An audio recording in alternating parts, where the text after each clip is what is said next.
Knicks fans, what's up? Welcome to Knicks and Six right here on the MSG Networks YouTube page. It's the last Knicks and Six of the season. I got my guy, Bill Pidto, with me. I got my vacation summer hat on. I'm ready to go. Before we do any of that, you're already going on vacation. The season just ended. I'm ready. Listen, 1, 2, 3 Cancun. I was ready at the end of the season. But in any case, we got to talk about the ups and downs of the NBA season that the Knicks just wrapped up. Obviously, didn't end the way a lot of Knicks fans was hoping to end, especially after last year's great run in the regular season. However, there are some good things to take away from it. Most importantly, the rise of RJ Barrett. He was the number 3 overall pick just 3 years ago. And if you go around the NBA and you talk about, it was a 2-person draft, and oh man, it should have got Garland, it should have got Williamson, should have got Morant. I think RJ Barrett quieted a lot of the critics this season, showing that he can truly be a go-to player in crunch time in a city that isn't easy to be a go-to player at. He embraced the challenge of being a Knick since the day he was drafted.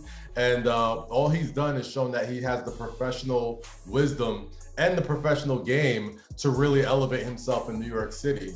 He had a string of incredible 30-point games. He had some great showing out moments on the national television against LeBron James, against the Boston Celtics.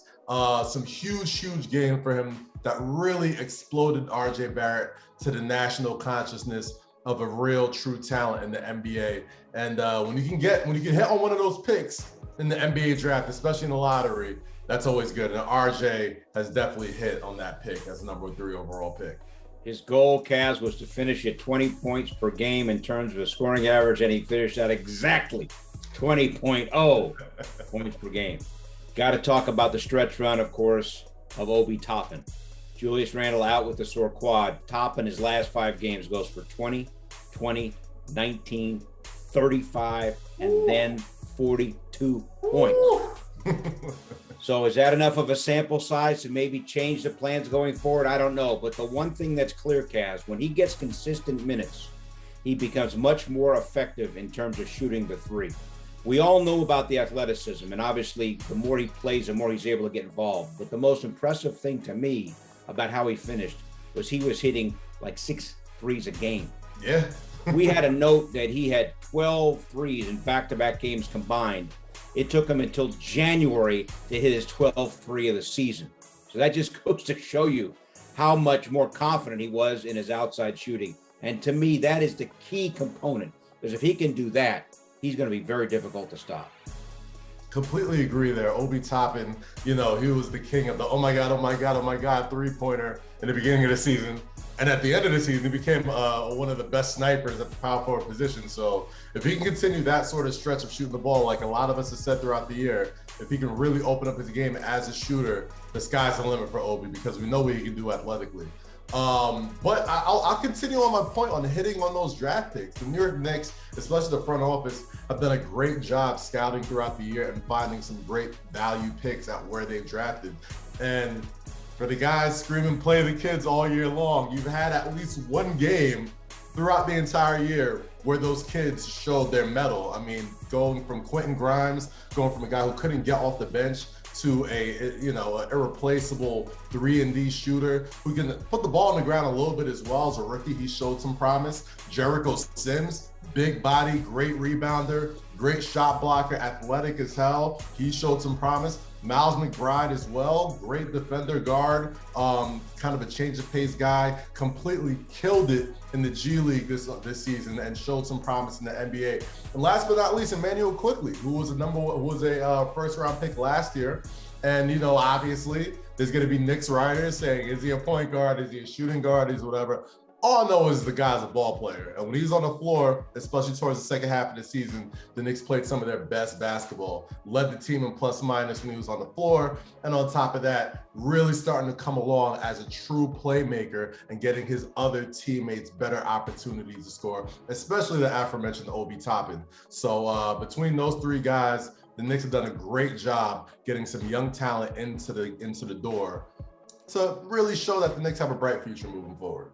Kaz, and to your point, Jericho Sims had 36 rebounds total in his last 3 games. That's pretty impressive. 12 a game. Very impressive. His per 36. You took his averages for the year and put him into a 36-minute playing time average, he'd be averaging 11 rebounds a game. So he's obviously somebody to watch, especially with Mitchell Robinson now an unrestricted free agent. As for Quickley, he had 2 triple-doubles in his last 4 games. His last game was a masterpiece with 34 points, career high, and 12 assists in the season finale against Toronto. So, yeah, I quickly, we all talked about the rough start, and when he started to get more minutes when Kemba Walker was no longer around, I think that really helped with his confidence. So you got Quickley, you got Toppin, you got Sims, you mentioned Grimes. I mean, there's a young core here. And Leon Rose, don't forget Julius Randle's only 27. Hey, that's true. That's true. So the Knicks have like 9 players, 24 or under, and Randle's only 27. So, boy, the future is bright. There's a lot of draft picks, and maybe a healthy Derrick Rose next year could be really important. I mean, it's worth pointing out that when Rose suited up last year, the Knicks went 24-11. Without him this year, he was not healthy for the last month before he got shut down in December. Kaz, the big problem this year was the inability to close games. I think a healthy Derrick Rose next year would really help that out.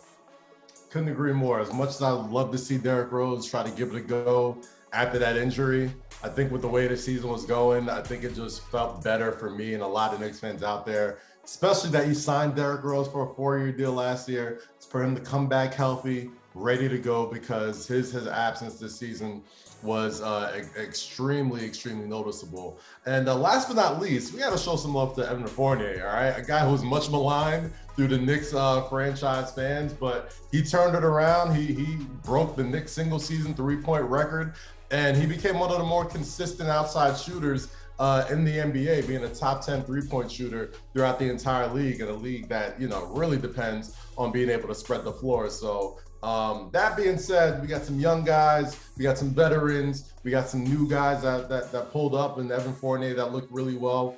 I just think, hopefully a little bit of tweaks here next year, and maybe we aren't talking about our last Knicks in 6 episode in April. So for Bill Pidto, Kazeem Famuyide here. Thank you guys so much for kicking it with us all season long on Knicks in 6. We will be back next season to talk about the orange and blue. But until then, enjoy your summer. We'll see you soon. Have a great offseason, everybody. And Kaz, it's been great to be with you here on Knicks in 6.